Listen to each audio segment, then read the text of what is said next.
Mau bilang ya sama semua teman-teman gue, kalau pacaran gak cinta-cinta banget gak usah kenal-kenalin gue. Kalau pacaran bentar-bentar doang 6 bulan gak usah kenal-kenalin gue deh. Gue gak mau ngobrol sama pacar-pacar lo pada, tau gak? Sekarang apa ya, gue udah kenal, udah ngobrol, udah sayang, lu pakai acara putus, kan hampers gue jadi 2 kali lipat.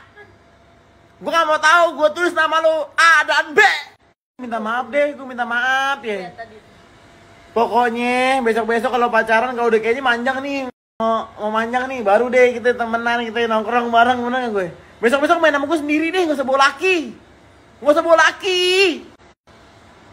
Kan kalau udah putus gue juga kalau temenan sama lakinya lu pada cemberut. Kalau gue kirimin hemes ke laki lu cemberut.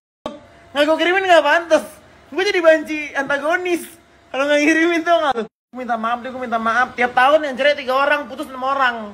Besok-besok kalau main sendiri deh, kan gue temennya sama lu. Kalau gue udah kenal ngobrol sama laki, gue ngerokok bareng kan udah gak enak, ngerti gak lo? Ada kenangan. Tau kenangan gak lo? Emang gue jahat. Orang paling jahat gue. Benci antagonis gue.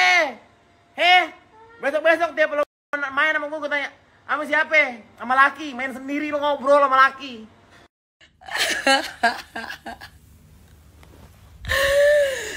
Aduh, kocak banget. Males gue sama Keanu. Kayak mantan gue yang dia kenal tuh ada 3 lagi. Kayak kebetulan sekarang kamu harus ngirim ke 4 orang.